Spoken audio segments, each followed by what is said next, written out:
continue with my quest to review all of Kevin Smith's films, from Clerks all the way to his latest film, Tusk.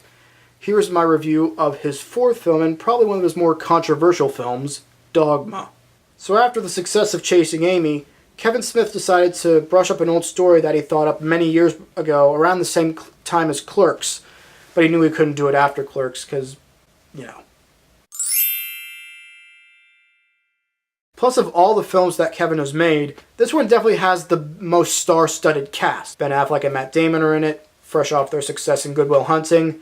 Linda Fiorentino is in it, Salma Hayek, Chris Rock, Alan Rickman, George Carlin. It has so many great actors in this movie. So the story is set around these two fallen angels. Their character names are Bartleby and Loki. No, not that Loki, although that would have been pretty cool. These two angels want to get back into heaven, but they've been banished to the most horrid place imaginable. Were they sent to hell? Worse, Wisconsin.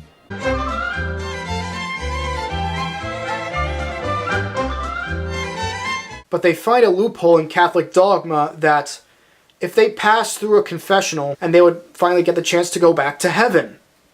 But that won't work out in anyone's favor, considering Existence, in all its form and splendor, functions solely on one principle.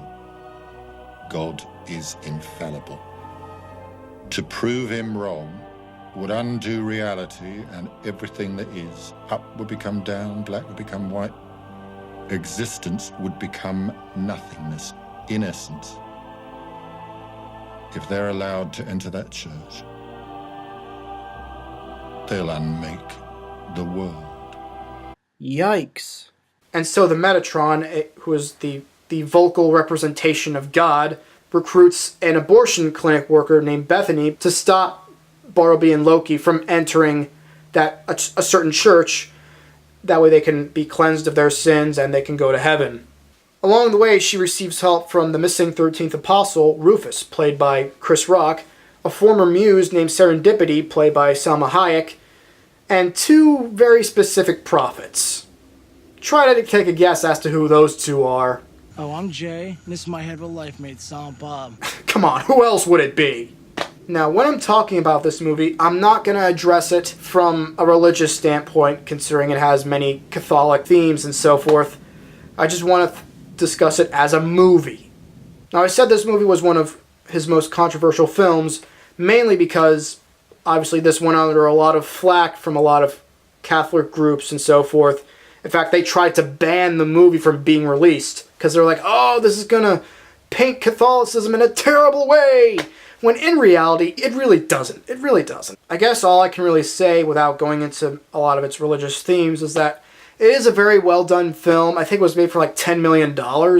Again, the performances from everyone are great, especially from Linda Fiorentino and Affleck and Damon and Jason Mewes, who I think really steals the show as Jay. And Chris Rock is really good. Salma Hayek, Alan Rickman, Jason Lee is in it as an agent of the devil named Azrael.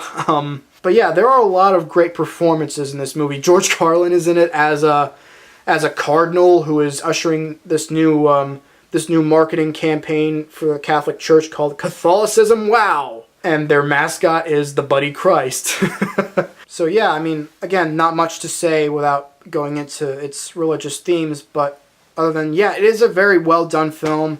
Great writing, great direction, great performances for everybody. I was raised Catholic, so I really understood a lot of the themes for this movie, but I don't really want to go into any detail for that, because obviously that's probably going to set a few fires loose in the comments section. So, and that's another thing. If you have seen the movie yet, please let me know in the comments. But when you do, don't talk about it from a religious standpoint, because I really don't want to get into a discussion about religion. This is a movie review, not a religion review. So please, talk about it from the standpoint of it as a movie and not from its themes. But if you like what you saw here, then feel free to press the like button, add this video to your favorites, and heck, subscribe if you want. So until next time, this is Marc Aquino saying, Sex is a joke in heaven. The way I understand it, it's mostly a joke down here, too.